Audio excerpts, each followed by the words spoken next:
Hi there! Dawnforger continues with the release of Cheyanne, the physical team's brand new hyper carry.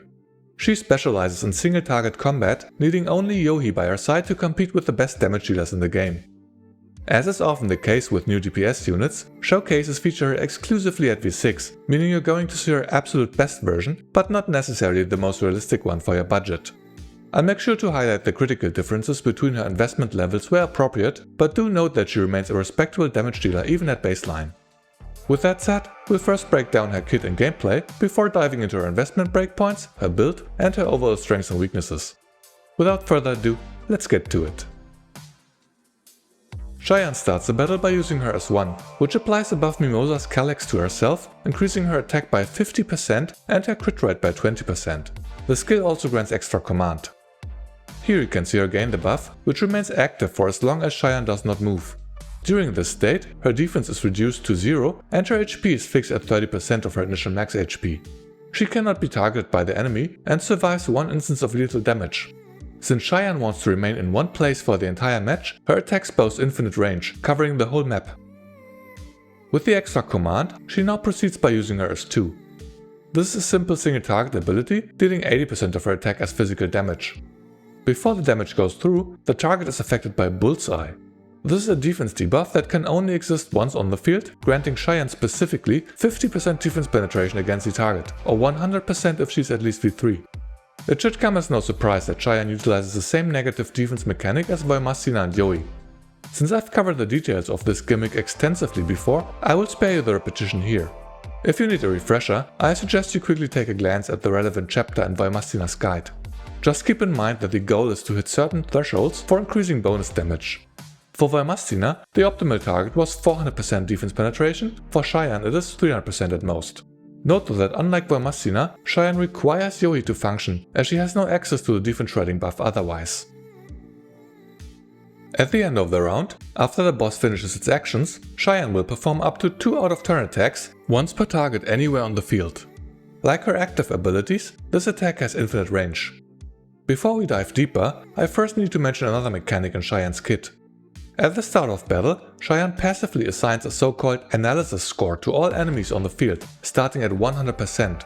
When she attacks an enemy, she gains bonus crit damage and ignores a few points of stability depending on the analysis score. If the score is equal to or higher than 50%, she gains 30% bonus crit damage, or 10% if the score is lower than 50%. After an attack, 30% of the analysis score gets subtracted, though this reduction won't occur against targets with Bullseye after her V3. The crit damage bonus is further enhanced by her V1, granting up to another 50% when the score is at its max. Aside from the damage boost, her out of turn attack also works around the same threshold of the analysis score. If at 50% or higher, the attack deals 180% of her attack as physical damage, or 120% if lower. At V6, the multiplier is increased by 40%. Importantly, this attack restores 1 confectance point. Since this occurs at most twice per round, Cheyanne regenerates 2 points per round. For single target boss fights such as this one, Cheyanne can equip her 6 fix key. This will essentially unleash both attacks against the target with Bullseye. I say essentially because it is only a single instance of damage with a doubled multiplier and 2 confectance points restored. Here you can see that her index went from 3 to 5 points as she fires her shot, which has a multiplier of 440% since she is V6 and attacks a target with 100% analysis score. As the attack concludes and the round ends, Cheyanne receives 2 buffs, but only at higher investment. First, Sense of Security is coming from her V4 upgrade and is tied to the Mimosa's Calyx buff from her S1. While Mimosa's Calyx is active, she gains 1 stack of Sense Security as the round ends, granting 20% attack per stack. This stacks up to 3 times for a total permanent bonus of 60% as round 4 starts, plus of course the 50% from Mimosa's Calyx for a whopping 110% attack bonus. Then, 1 stack of Warming Up is gained due to her V6 upgrade after her out of turn attack once per turn. This also stacks up to 3 times and increases the ultimate's multiplier by 80% per stack. Therefore, at higher investment you're incentivized to hold back your ultimate, which is the strongest attack, until round 4, at which point Cheyanne is maxed out on her buffs. That said, her ultimate costs 4 confectance points and becomes available as early as round 2. since Cheyanne only regenerates 2 points at the end of each round, you get to fire off a total of 3 ultimates over the course of a 7-turn battle, regardless of whether you delay until round 4 or not. Therefore, you may want to do so anyway, even at lower investment, to align it with the best damage windows, preferably when the boss's stability is broken.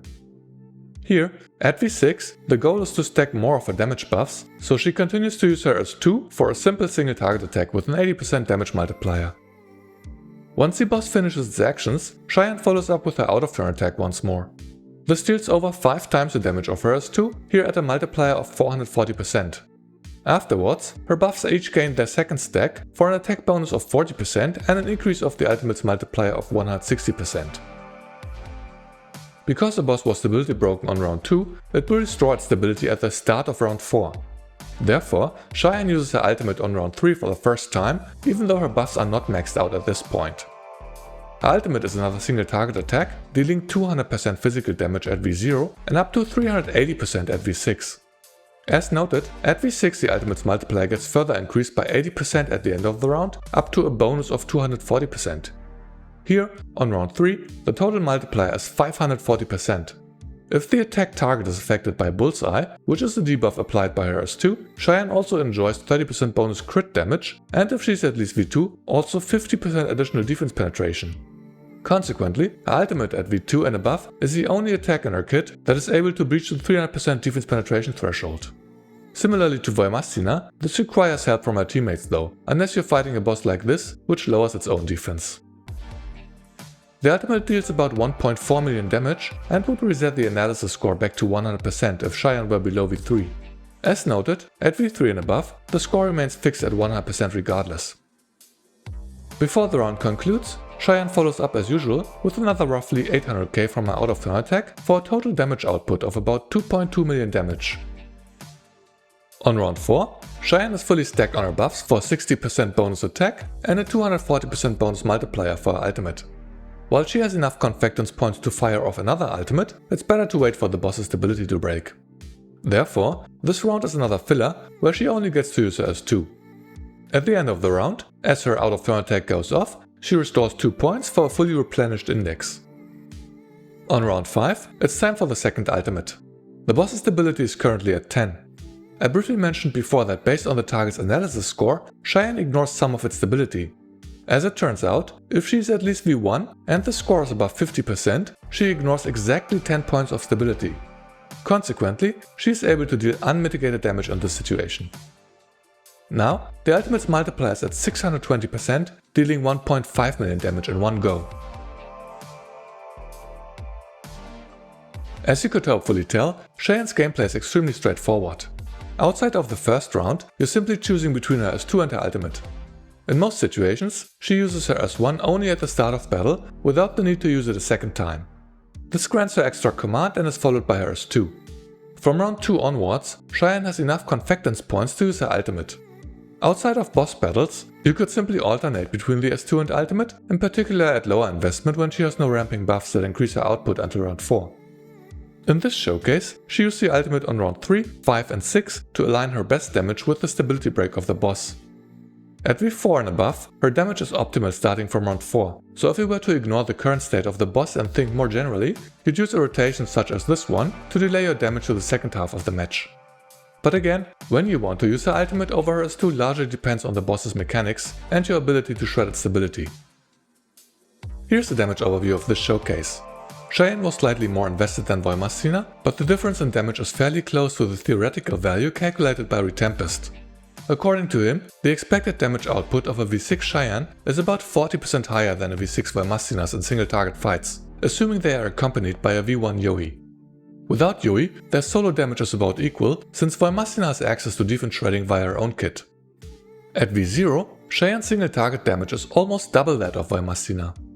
This doesn't take anything away from Voimastina's utility in clearing map stages, but should illustrate how well suited Cheyanne is for single target bossing content. Moving on to investment breakpoints. Cheyanne is a reasonably strong single target damage dealer at V0, but as is common for DPS characters, she massively benefits from full investment.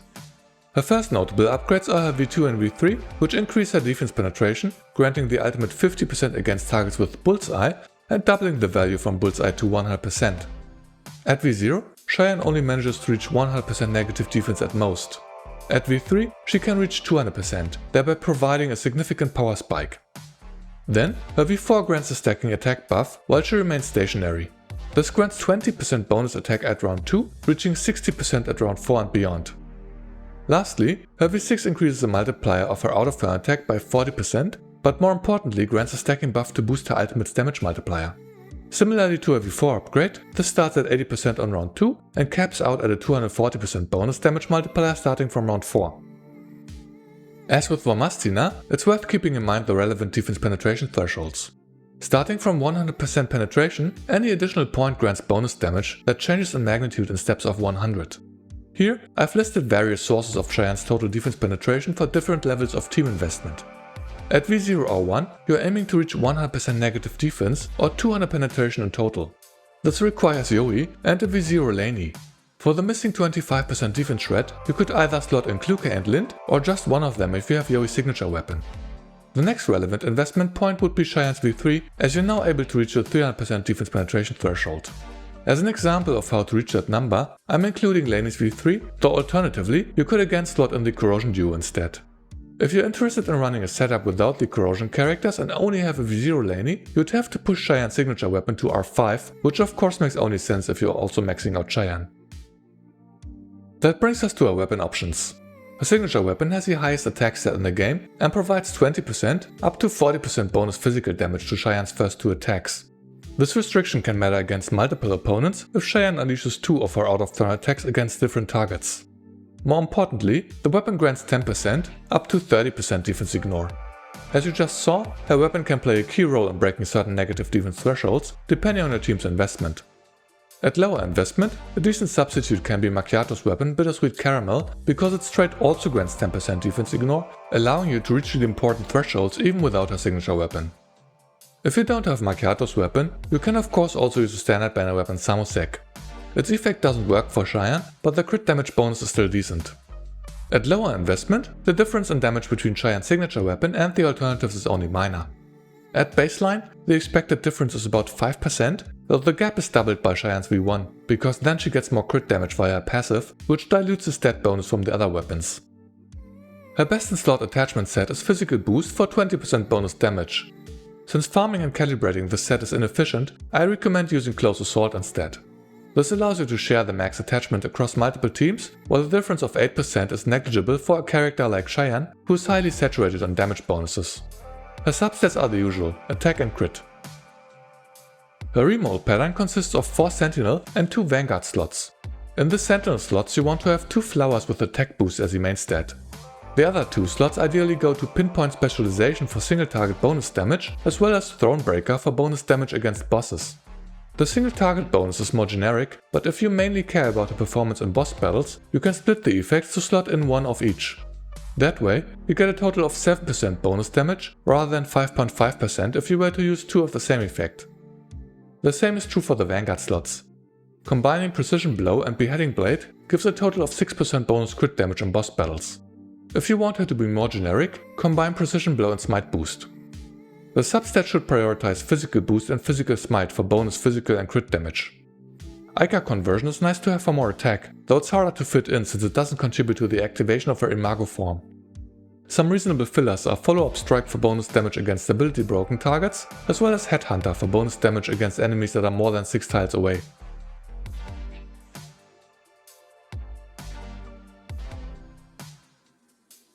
Next, Cheyanne's fixed key setup always includes her 5th key for 10% bonus damage and guaranteed weakness exploit against targets with Bullseye. For boss battles, you also need to have her 6th key equipped. As noted in this showcase, normally Cheyanne makes 2 out of turn attacks against separate targets, each restoring 1 confectance point. When facing a single opponent, this key essentially merges both attacks into one for double damage and confectance points. Her remaining keys are more situational. Her 3rd key can be used to create a high ground at the nearest location of her, which synergizes with her infinite range and stationary playstyle. Her 2nd key can be used if survivability against AoE attacks or crowd control becomes an issue. Lastly, her 1st and 4th keys are options for mobbing stages, either to more effectively cycle Bullseye or to keep enemies away from her position. Among her best common key options is her own, which grants a very generic 10% damage bonus against targets with higher HP than Cheyanne. Then, Yoi's and Lanie's keys are her ideal choices, again offering essentially permanent 10% bonus damage each. If you don't have Lanie, you can find reasonable substitutes among the usual suspects of Wepley, Ulrith, Litara and Chakri. Just keep in mind that you want to avoid keys that grant bonus face damage, as that excludes physical damage dealers. In summary, Cheyanne is the strongest physical damage dealer to date. Free-to-play players should rejoice, as her baseline V0 damage output currently surpasses all other V0 characters in the game. In single-target combat and at full investment, you can expect her to outperform Vollmastina by roughly 40%, ranking her among the absolute best hyper-carries while only requiring Yoi by her side. Much like Vollmastina, Cheyanne forms a highly flexible core with Yoi that can slot into almost any lineup, making her an excellent plug-and-play choice if your roster is still small. While this cross-element flexibility is a major selling point right now, keep in mind that element mixing won't be meta once the new Groza arrives.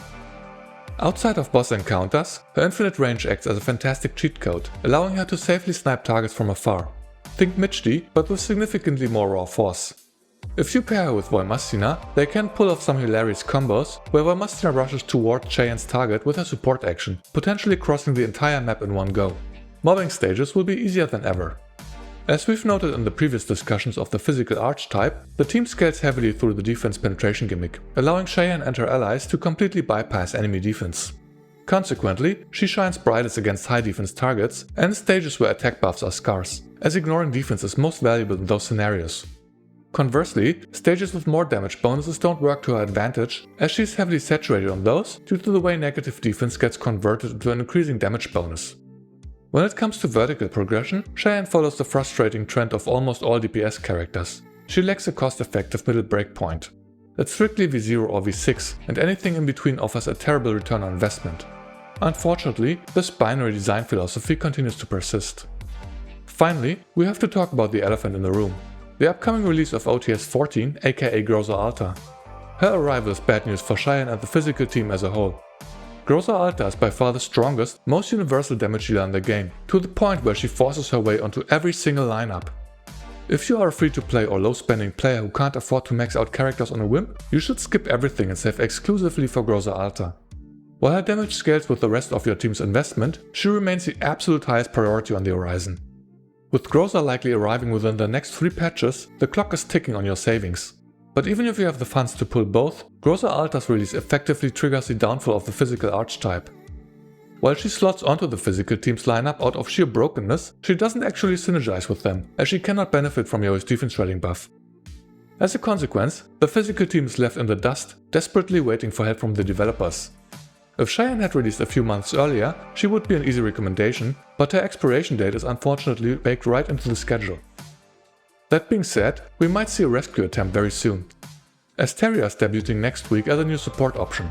According to stream translations from Ferrari, quote, Asteria is a mixed heal-shield bombard unit. In addition to healing and shielding her allies, her kit allows for easier skill triggers / conditions for allied dolls. And then, Asteria relentlessly pummels enemy positions with AoE support attacks, end quote.